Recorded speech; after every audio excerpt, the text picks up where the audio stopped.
بسم اللہ الرحمن الرحیم۔ جرح و تعدیل کی کتابوں کا تعارف۔ حدیث پر صحت یا ضعف کا دار و مدار چند امور پر مشتمل ہے۔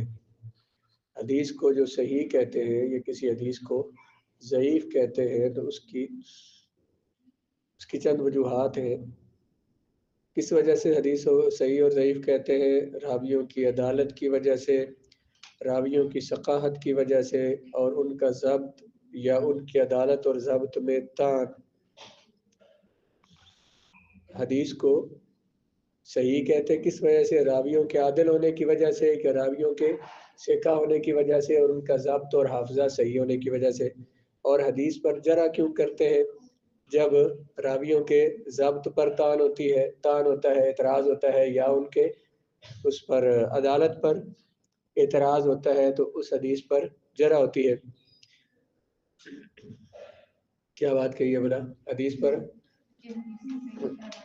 جی، اس لیے شروع سے ہی علماء ایسی کتابیں لکھنے پر کمر بستہ ہوئے۔ علماء نے کتابیں لکھنا شروع کی جن میں روات حدیث کے راویوں کے عدل اور ضبط اور ان کی ثقاہت کا بیان ہوا، اور یہ اس قسم کی آراء تعدیل کے ماہر معتمد علماء سے منقول ہے۔ اس طرح کی رائے جو ہے وہ ماہر علماء جو کہ عادل قرار دینے والے علماء کی آراء سے منقول ہے، اسی کا نام تعدیل ہے۔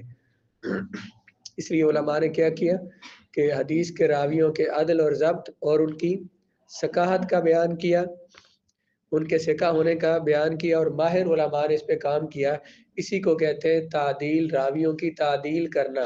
یعنی انہوں نے بتایا کہ کون کون سے راوی جو ہیں وہ صحیح تھے، عادل تھے، تو راویوں کی عدالت، ان کا ضبط بیان کرنا، ان کو صحیح کہنا، اس کو کیا بولتے ہیں؟ تعدیل۔ ایسے ہی ان کتابوں میں عیوب کا ذکر بھی ہے، جو بعض راویوں کی عدالت میں جو عیب پائے جاتے تھے، ان کے ضبط میں اور ان کے حافظے میں جو عیب پائے جاتے تھے، تو اس کو انہوں نے جن کتابوں میں وہ جو عیب ہے ان کو کیا بولتے ہیں؟ جرح۔ تو ان کی ان کتابوں کو کیا بولتے ہیں؟ کتب الجرح والتعدیل۔ کیا کیا علماء نے؟ حدیث کے راویوں کے عدل اور ان کے ضبط اور ان کی ثقاہت کا بیان کیا، تو اسی بات کو کیا کہتے ہیں؟ اس کے بیان کو کیا بولتے ہیں؟ تعدیل۔ اسی طرح انہوں نے جو راوی کیا تھے، عادل نہیں تھے، جو ثقہ نہیں تھے، یا جن میں کوئی عیب تھا، ان کے عیبوں کو بیان کیا، اس کو کیا بولتے ہیں؟ جرح۔ تو جن کتابوں میں یہ دونوں چیزیں ذکر ہیں انہیں کیا بولتے ہیں؟ کتب الجرح والتعدیل۔ کتب الجرح۔ ایسی کتابیں بہت زیادہ ہیں اور مختلف انواع و اقسام کی ہیں۔ بعض میں صرف ثقہ راویوں کا ذکر ہے اور بعض میں ثقہ اور ضعیف دونوں کا ذکر ہے۔ بعض کتابوں میں صرف ثقہ راویوں کا ذکر ہے، بعض میں ثقہ اور ضعیف دونوں راویوں کا ذکر ہے۔ قطع نظر اس بات کے کہ وہ کتاب احادیث میں سے کسی خاص کتاب کے راویوں کے متعلق ہوں یا خاص کتاب کے راویوں کے متعلق نہ ہو۔ یہ جو کتابیں ہیں جن میں بعض میں صرف ثقہ راویوں کا ذکر ہے، بعض میں ثقہ اور ضعیف کا ذکر ہے، کبھی وہ کتابیں جو ہیں وہ کسی ایک کتاب کے راویوں کے بارے میں ہیں۔ کچھ کتابیں یوں کہہ لیں، کبھی کو چھوڑ دیں، کچھ کتابیں ایسی ہیں جو ایک حدیث کی ایک کتاب کے راویوں کے بارے میں ہیں، اور کچھ کتابیں وہ ہیں جن میں اس بات کا خیال نہیں کیا گیا ایک کتاب کے راویوں کے نہیں بلکہ تمام راویوں کے حالات، یعنی اکثر کتابوں کے راویوں کے حالات بیان کیے گئے۔ حدیث کے راویوں کے کس پر عدالت اور تعداد پر جو کتابیں لکھی گئی ہیں وہ مختلف قسم کی ہیں۔ بعض وہ ہیں جن میں صرف ثقہ راویوں کا بیان ہے، بعض میں وہ جن میں ثقہ اور ضعیف کا بیان ہے، اور بعض وہ ہیں جن میں ایک کتاب کے تمام راویوں کا ذکر ہے، اور بعض وہ ہیں کہ جن میں مختلف کتابوں کے تمام کتابوں کے یا مختلف کتابوں کے راویوں کا ذکر کیا گیا ہے۔ بعض کسی خاص کتاب کے راویوں کے حالات پر چند معین کتب احادیث کے راویوں سے متعلق ہے، اور بعض اس طرح کی ہے کہ جو چند مخصوص کتابوں کے راویوں کے حالات جن میں بیان کیے گئے ہیں۔ کتاب علماء جرح و تعدیل کا ایک عظیم الشان اور قابل قدر کارنامہ ہے کہ انہوں نے تمام راویان حدیث کے حالات زندگی جمع کرنے میں بڑی دقت نظری باریک بینی سے کام لیا، ایک ایک راوی کے بارے میں جرح و تعدیل کا مواد تلاش کیا، اس کے شاگرد، اس کے اساتذہ، اس کے علمی سفر، اس کی مشائخ سے ملاقاتیں، ان کے دور کے تعین کے بارے میں معلومات حاصل کرنے کی کوشش کی۔ اس طرح کی تمام چیزیں، یہ تمام امور ہیں کہ اس میں بطور فن، اس علم میں، علم اصول حدیث میں، اس فن کے لحاظ سے، اس علم کے لحاظ سے، فن سے مراد یہ خاص علم ہے۔ کچھ علوم جو ہے نا، جیسے صرف ہے، جو ابتدائی علوم ہوتے ہیں نا کسی کے، جن میں قانون بیان ہوتے ہیں، انہیں فنون کہا جاتا ہے۔ یہ درس نظامی کی زبان میں جیسے صرف ہے، نحو ہے، اصول فقہ ہے، اصول حدیث ہے، اصول تفسیر ہے، جن میں اصول اور قانون بیان کیے، انہیں کیا کہتے ہیں؟ فنون، فن، فن کی جمع فنون، کہ ایک فن اور ایک علم ہونے کے لحاظ سے کسی قوم نے ایسی لگن، محنت کسی زمانہ میں، نہ زمانہ ماضی میں کی ہے، نہ اس ترقی یافتہ دور میں کی ہے۔ جس طرح محدثین کرام نے اس زمانے میں، جب اتنا مشکل تھا سفر کرنا، پیدل سفر کرنا، اونٹوں پہ سفر کرنا، صحراؤں میں سہولیات حاصل نہیں تھی، مہینوں کا سفر کرنا پڑتا تھا ایک ایک راوی کے حالات پتہ کرنے کے لیے، ایک ایک حدیث کو جاننے کے لیے، تو اس وقت علماء حدیث نے یہ کارنامہ سر انجام دیا۔ غالباً 5000 شخصیات یا اس سے زائد لوگوں کے حالات زندگی انہوں نے جمع کیے، اور یہ نہ اس سے پہلے کسی نے کام کیا ہے، نہ اس زمانے میں کوئی جو آسان ترین دور ہے جس میں بندہ چند گھنٹوں میں ایک شہر سے دوسرے شہر پہنچ جاتا ہے، نہ اس زمانے میں کسی نے کیا، نہ پہلے کیا۔ جو علماء حدیث نے رجال حدیث اور روات حدیث کے حالات سے متعلق بڑی ضخیم موٹی بڑی کتابیں وضع کی، لکھی، اور ان کے کامل حالات اور تعارف کو لمبا عرصہ اور ایام، لمبا زمانہ گزرنے کے باوجود انہوں نے محفوظ رکھا، اللہ انہیں ہماری طرف سے جزائے خیر عطا فرمائے۔ جن علماء حدیث نے رجال حدیث، محدثین اور روات حدیث کے حالات زندگی جمع کیے، اور بڑی بڑی کتابوں میں، کئی کئی جلدوں کی کتابوں میں انہیں جمع کر دیا، انہیں لکھ کے امت تک پہنچایا، تو یہ ان کا بہت بڑا کام ہے۔ تو ان کتابوں میں سے بعض کتابوں کے نام یہاں پہ ذکر کیے جاتے ہیں۔ التاریخ الکبیر، یہ امام محمد بن اسماعیل بخاری رحمۃ اللہ تعالی علیہ کی کتاب ہے۔ یہ ثقات، ضعیف، یعنی ہر قسم کے راویوں کے لیے عام ہے، اس میں سارے راویوں کا ذکر ہے، ثقہ راویوں کا بھی ذکر ہے اور ضعیف راویوں۔ کتاب کا نام کیا ہے؟ کس کی ہے؟ یہ امام محمد بن اسماعیل بخاری کی۔ یہ کتاب کا نام سن کے کوئی یہ سمجھتا ہے کہ تاریخ ایسی ہوگی جیسے آپ تاریخ اسلام پڑھ رہے ہیں، بادشاہوں کے حالات، تو وہ تاریخ اس میں نہیں ہے، اس میں تاریخ ہے راویوں کی، اور اتنے بڑے شیخ کی، جو امام المحدثین، حجت المحدثین امام محمد بن اسماعیل بخاری کی کتاب ہے۔ الجرح والتعدیل، امام ابن ابی حاتم کی یہ کتاب مذکورہ بالا کتاب التاریخ الکبیر کے مشابہ ہے۔ یہ جو الجرح والتعدیل ہے، کس کی کتاب ہے؟ امام ابن ابی حاتم، ان کا نام کچھ اور ہوگا، یہ ان کی صرف کنیت ذکر کی گئی ہے، ان کی کتاب ہے، اور یہ تاریخ کبیر امام بخاری کی کتاب تاریخ کبیر کے مشابہ ہے۔ الثقات، یہ امام ابن حبان کی یہ تصنیف صرف ثقہ راویوں کے تذکرے پر ہے۔ کس کی ہے؟ امام ابن حبان جو ہے، ان کی کتاب ہے صحیح ابن حبان، حدیثیں اس میں جمع کی ہے، اور ان کا کمال ان محدثین کا یہ تھا کہ یہ صرف یہ ایک فن پہ انہوں نے کام نہیں کیا، بھائی ایک نے صرف حدیث پہ کام کیا تو حدیث پہ ہے، اور کوئی کام نہ کیا ہو، کسی نے حدیث جمع کی ہے تو حدیثیں جمع کرنا یہ الگ ایک فن ہے، اور پھر ان کی کتاب کو صحیح ابن حبان کہا جاتا ہے، اس میں صحیح حدیثیں جمع کی۔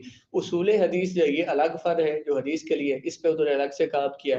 اس طرح ایک ایک عالم نے، مثلا فقہ الگ فن ہے، تفسیر الگ ہے، اصول تفسیر الگ ہے، اصول حدیث الگ ہے، صرف نحو یہ ایک الگ علوم ہے، بلاغت الگ علم ہے، تجوید و قرات یہ الگ علم ہے، تو ہر علم میں انہوں نے کتابیں لکھی۔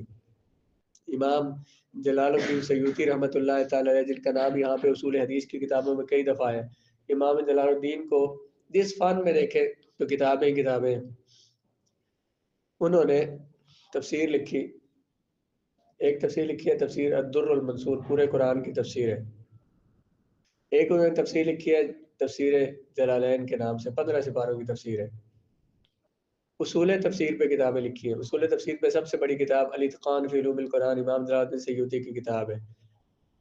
ایک کتاب میں نے ان کی دیکھی، وہ میرے پاس تھی بھی، کہیں انہیں دیمک کھا گئی اس کو، وہ میں نے صرف اس پہ، اس کتاب کا عنوان یہ ہے اسرار ترتیبی سور القرآن، قرآن کی صورتوں کی یہ جو ترتیب ہے اس میں کیا راز ہے؟ پہلے فاتحہ ہے، پھر بقرہ ہے، آل عمران ہے، نساء ہے، اس ترتیب میں راز کیا ہے؟ اس طرح سے ترتیب کیوں بنائی گئی؟ اب یہ ترتیب تو رسول اللہ کی بنائی ہوئی ہے، اللہ تبارک و تعالیٰ نے جیسے احکام نازل ہوتے رہے، حضور صحابہ کو فرماتے رہے وہاں وہاں لکھ لو قرآن، تو وہاں وہاں لکھتے رہے، اس ترتیب سے نازل تو نہیں ہوا، اس پہ صرف کتاب لکھ دیے جائے، کتابوں کی حد کر دی، حدیث پہ آئے ہیں تو حدیث کے بڑے بڑے مجموعے امام سیوطی نے جمع کیے، اصول حدیث پہ لکھی کتابیں، فقہ میں آئے تو فقہ شافی پہ لکھی ہے، پھر ایک کتاب ہے ان کی پڑھی جنوں کے حالات پہ، فرشتوں کے حالات پہ، اور یہ جو تفسیر جلالین ہے وہ ان کے استاد تھے امام جلال الدین محلی، ان کا نام تھا جلال الدین، تو وہ انہوں نے تفسیر شروع کی، اور مختصر تفسیر ہے، عربی میں تفسیر ہے ہر آیت کی، اور آپ پڑھ سکتے ہیں، بہت اچھی تفسیر ہے، بہت آسان بھی ہے۔ وہ انہوں نے آخری 15 سپاروں کی سورہ اسراء سے شروع کی، سبحان الذی اسریٰ بعبدہ، 15 سپارے سے آخر تک، اور پھر انہوں نے سورہ فاتحہ کی تفسیر لکھی اور ان کا وصال ہو گیا۔ اب سورہ بقرہ سے لے کر تو 15 سپارے کی ابتدا تک جو ہے یہ امام جلال الدین سیوطی نے لکھی، 15 سپاروں کی تفسیر 40 دنوں میں لکھ دی، اور لکھی بھی اسی سٹائل میں جس سٹائل میں استاد نے لکھی تھی، پتہ نہیں چلتا کہ یہ کتاب پہلا جو حصہ ہے یہ اور بندے نے لکھا ہے، دوسرا اور نے لکھا ہے، وہی انداز وہی کچھ، اتنے بڑے بڑے عالم تھے وہ لوگ۔ آئے لوگ کہتے ہیں یہ کیسے ہو سکتا ہے جی کہ بابے کیا کر سکتے ہیں؟ یہ بابے وہ کر سکتے ہیں کہ ہمارا وہاں پہ دھیان بھی، ہمارے خیال میں وہ چیزیں نہیں آ سکتی۔ آج ہم کہتے ہیں کمپیوٹر کا بڑا کمال ہے، اس میں اتنی چیزیں جمع ہے، ادھر کلک کرتے ہیں 1 سیکنڈ میں چیزیں ہمارے سامنے آ جاتی ہیں، ان سے بھی تیز دماغ تھے ان کے، اور وہ دماغ کس وجہ سے تھے؟ کس وجہ سے تھے؟ بادام کھانے سے نہیں تھے، وہ کتاب ان کی محنت اور ان کا تقوی اور ان کے نیک کام بس اس وجہ سے تھے۔ ہمارے کام اس طرح کے، ہمارے اعمال اس طرح کے، اور ہمارے ذہن کتنی چیزوں کی طرف متوجہ ہوتے ہیں، وہ ساری کائنات ساری دنیا کو بھول کر صرف علم کے لیے تھے، تو اس لیے انہیں چیزیں یاد بھی تھی۔ اب الکامل فی الضعفاء یہ ابن عدی کی کتاب ہے، اس میں صرف ضعیف راویوں کے حالات ہیں، اور یہ نام سے ظاہر ہو رہا ہے کیونکہ فی الضعفاء، ضعفاء کس کی جمع ہے؟ ضعیف کی۔ الکامل الکمال فی اسماء الرجال یہ عبد الغنی مقدسی کی کتاب ہے رحمۃ اللہ تعالی علیہ، یہ دونوں طرح کے راویوں پر مشتمل ہے، اس میں صحیح بھی اور ضعیف راویوں کا بیان بھی ہے۔ میزان الاعتدال امام شمس الدین الذہبی، شمس الدین محمد بن احمد ذہبی کی کتاب ہے، یہ ضعیف اور متروک راویوں کے تذکرے پر ہے، یعنی ہر وہ راوی جس پر جرح کی گئی ہے نا، اگرچہ اس میں جرح اس کی قبول ہے یا نہیں ہے، لیکن جس پر بھی کوئی اعتراض کیا گیا ہے وہ میزان الاعتدال، میزان کسے کہتے ہیں؟ ترازو، اگلا آگے ویسے ترازو بنا دیتا ہے کہ یہ اس میں بندوں کو تول کے رکھ دیا کہ کون کیسا ہے۔ تقریب التہذیب علامہ ابن حجر اسقلانی کی اس تصنیف میں تہذیبات مختصرات میں الکمال فی اسماء الرجال کو بھی شامل کیا گیا ہے، یعنی اس میں تقریب التہذیب ایک ان کی کتاب ہے، ایک تہذیب التہذیب امام ابن حجر اسقلانی کی۔ اب یہ جو امام ہے امام ابن حجر جو اصول و تفسیر پہ، محدثین کے حالات پہ الگ کتابیں لکھی ہیں، اصولوں پہ الگ کتابیں لکھی ہیں، حدیث کی شرح بھی الگ لکھی ہے، صحیح بخاری کی شرح بس آپ نے اس کا ترجمہ اس کا رکھا ہوا ہے، فتح البخاری، فتح الباری فی شرح صحیح البخاری، صحیح بخاری کی عظیم الشان شرح ہے، اور یہ ان بزرگوں نے کی ہے۔ تو حدیث میں، اصول حدیث میں راویوں کے حالات پر بس لکھ کے تو بخاری کو اس وقت صحیح بخاری پڑھ نہیں سکتا جب تک امام ابن حجر اسقلانی کو نہ پڑھے، کہ جو بھی حدیث کی شرح کرے گا تو وہ جہاں اور شارحین حدیث ہے صحیح بخاری کے وہاں ان کا حوالہ بھی لازمی دے گا۔